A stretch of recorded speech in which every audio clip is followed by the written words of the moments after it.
通勤通学中の皆様おはようございます。ドクターの世界時事ニュースのお時間です。さあ本日はですね、日本人のアーティストが海外で炎上してしまっているという話題になります。今回ですね、ヒロアカの作者、堀越康平さんがとあるイラストを投稿したことで、またですよ。皆さん、また海外で炎上してしまっているというんですね。もうこれはね、本当に根の深い問題となっておりまして、本日は一体何が起きているのか、詳しく見ていきたいと思います。この番組は、海外のホットな時事ニュースをお届けします。通勤通学のともにちょうどいいチャンネルとなっていますので、ぜひチャンネル登録お願いします。さあ、それでは本題です。こちらね、見えておりますが、今回ですね、ヒロアカの作者、堀越康平さんが X にイラストを投稿したところ、このキャラクターの肌の色が白すぎるとして、海外で燃やされてしまっているというんですね。まあこの堀越康平さん、海外で炎上するのはこれが初めてではありませんで、今回ね、またかというような状況ですね。これ収録時点で4日前のお話になるんですが、ちょっとすいませんね、なかなか動画作れなくって、遅くなってしまいましたが、現状もね、まだまだ燃えているということで、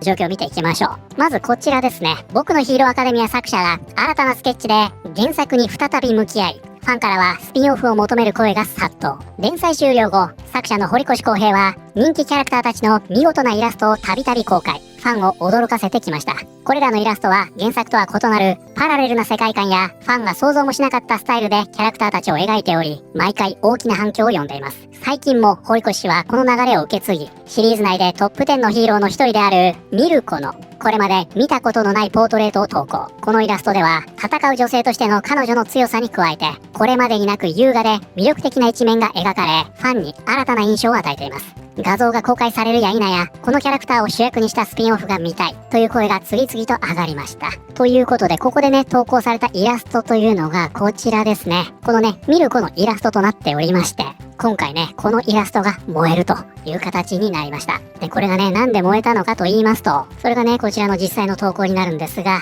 このイラストは好きだけど、ただのライティングだと言っている人たちには、もう堀越を過度に擁護するのはやめてほしい。本来なら影はもっと暗くなるはずでしょ。と、このようにですね、こちらがね、ミルコのイラストになるんですが、このね、肌の色が白すぎるというんですね。そしてこれに関してはね、ただの証明だろうというように言われているんですが、そんな風にね、この堀越を擁護するなと、このように言われているわけですよ。ちなみにですね、このミルコが燃えるのは今回が初めてではありません。ミルコはもっといい扱いを受けるべきだ。マーベルはヒロアカのキャラクターを白人化して漫画の最終巻に敬意を表したことで反発に直面。マーベルのアーティストであるウンベルト・ラモス氏とエドガー・デルガド氏は堀越康平による僕のヒーローアカデミアの最終巻にオマージュを捧げるイラストを公開しました。問題とされるのはミルコの描写で、ヒロアカにおける彼女の肌の色はもっと濃いにもかかわらず、マーベルのトリビュートアートではかなり明るく描かれていた点です。そのためファンの間ではホワイトウォッシングだとして批判の声が上がっています。で、こちらですね、ヒロアカの最終巻のトリビュートとして、これね、作者を交換してるんですね。こんな感じでね、堀越康平がスパイダーマンの絵を描いていて、問題になったのはね、マーベル側が描いたこちらのイラストだったんですね。このようにね、なっていまして、はい、ここですよ。見えますか？ここにね、ミルコがいるんです。この肌の色が白すぎる。これがホワイトウォッシングだとして批判されたんですね。それがね、まさにこちらにありますが、どうして私のミルコにこんなことをするんだと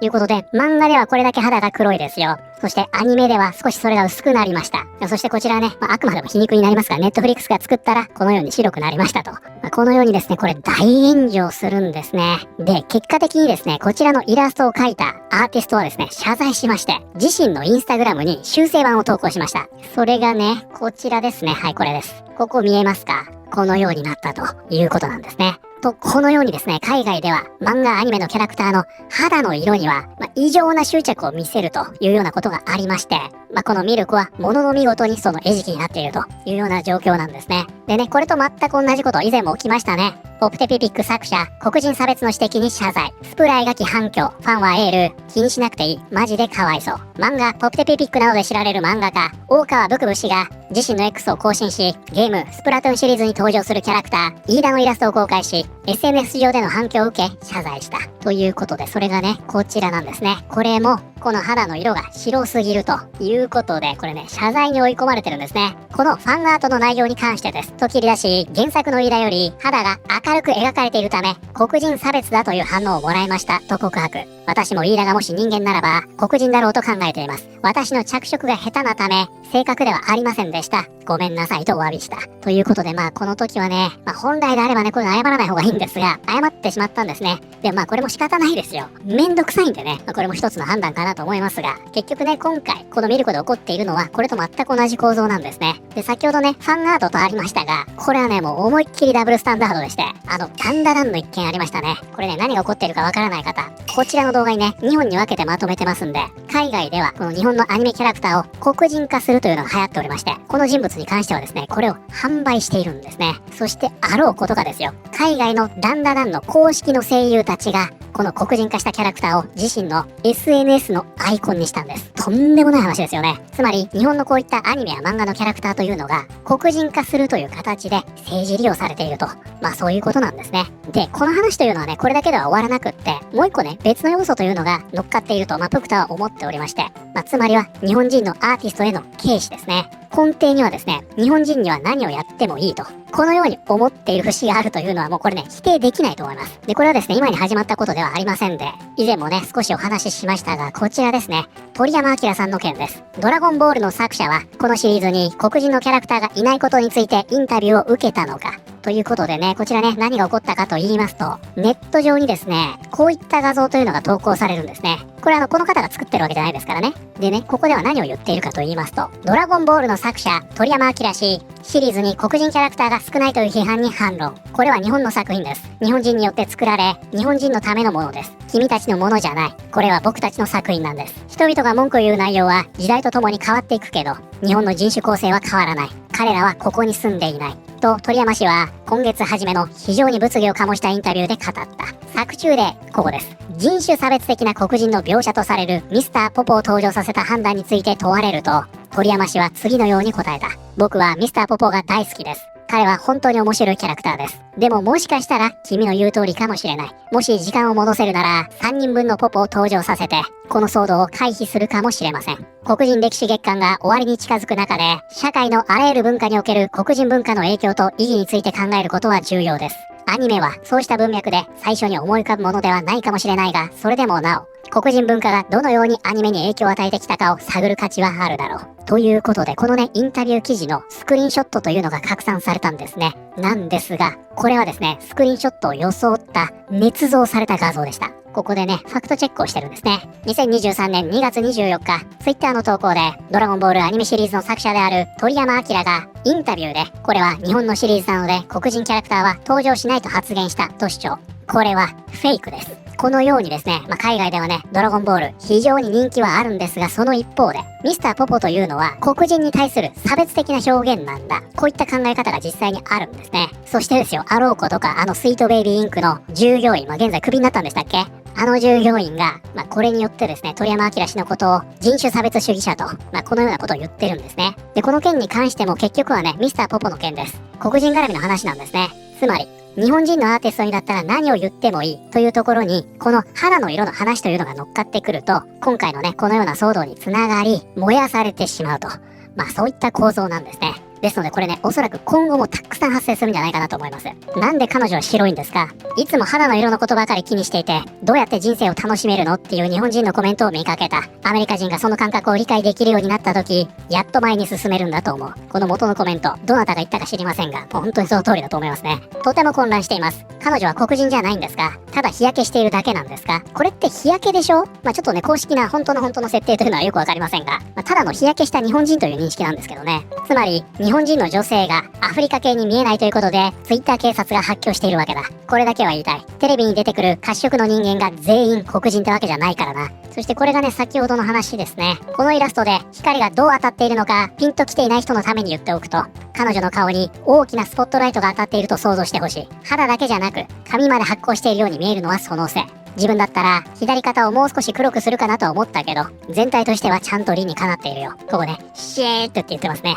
黒人が他の国の文化に反映されていないとき、私がホワイトウォッシュです。これね、証明でこれだけ変わるよと。こちらも同様ですね。私はホワイトウォッシュされているんでしょうかと。ここね、この方多分翻訳ですね。堀越さん謝りたい。多くの黒人が、残念ながら私もその一人です。あなたのキャラクターの肌の色について苦情を言っています。黒人に生まれなければよかったと思うこともあります。重ねてお詫び申し上げます。ということでね、同じようなコメントが並んでるんで全部読みませんが、なんで白いんだ、なんで白いんだ、なんで白いんだと、そういったコメントもね、まだまだずらっと並んでいるというような状況になっていますね。はい、ということで本日はですね、ヒロアカの作者、堀越康平さんが新作のイラストを投稿したところ、そのキャラクターの肌の色が白いとして海外で燃えているという話題を見てまいりました。いかがだったでしょうか。いやー、どうですか。もうね、ただただ呆れるばかりだなと思いますが、日焼けしたね、日本人もブラックキャラクターという認識になってしまうので、とにかく黒く描かないと大変な炎上に巻き込まれてしまうということなんですね。で、以前ですね、この堀越康平さん、その登場キャラクターの名前がね、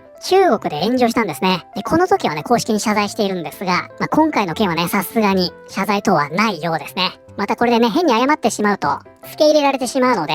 このままね、ああいう層は無視でいいんじゃないかなと思いますね。で、こちらね、以前プクタもポストしたんですが、とあるね、黒人のアーティストを自称する人物が、日本のね、アニメキャラクターを黒人化しまして、それを投稿していたんですね。別に売ったりしないファンアートなら好きにすればいいと思うけど、これを本物のアートというのもよくわからないし、これを見て黒人に自分と似ていると思ってほしいという大義も理解に苦しむ。黒人は肌の色が黒いキャラクターじゃないと感情移入できないというのでしょうか。で、この方はですね、現在ね、ポスト非公開にしておりまして、ここね、すでに見えなくなってしまっているんですが、この人ですね。そしてね、ここにこうやって書いてあるんですよ。ただ、私の描いたアートを見て、これって私に似てるって言ってもらいたいんだ。つまり、日本のアニメのキャラクターを黒人化することによって、黒人がそれを見た時に、私に似てると思ってもらいたい。つまり、自分を代表していると思ってもらいたい。このように言っているんですね。もうこの感覚って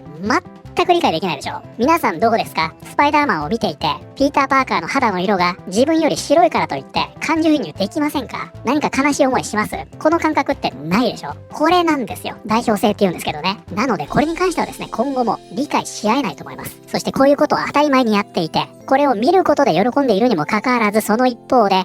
少しでも肌が白くなったりした場合は一斉に攻撃を始めると、こういったダブルスタンダードなんですね。ここね、で、石、プロナウンも入っておりますが、でね、ちょっとプクタね、一個修正しないといけないことがありまして、で、この人ね、黒人というのを勇気づけるために、こういうのをね、自分の創作活動の傍らで SNS に上げてる人なのかなと思っていたんですね。なんですが、全然違いました。見てください、こちら。ね。はい。どうですか？これね、ホームページを持っておりまして、これ、売ってるんですよ。ここにね、セーラームーン、ワンピース、ドラゴンボールと、様々なね、アニメの黒人化グッズというのを作っておりまして、このあたりもね、ディズニーやマーベルと違って、差し止めに来ないからということで、常態化しているのかもしれませんね。皆さんはこれについて、どのように思われたでしょうか？ということで、本日の動画は以上になります。この動画良かったよと思っていただいた方、ぜひチャンネル登録、グッドボタンお願いします。それではまた、通勤通学中にお会いしましょう。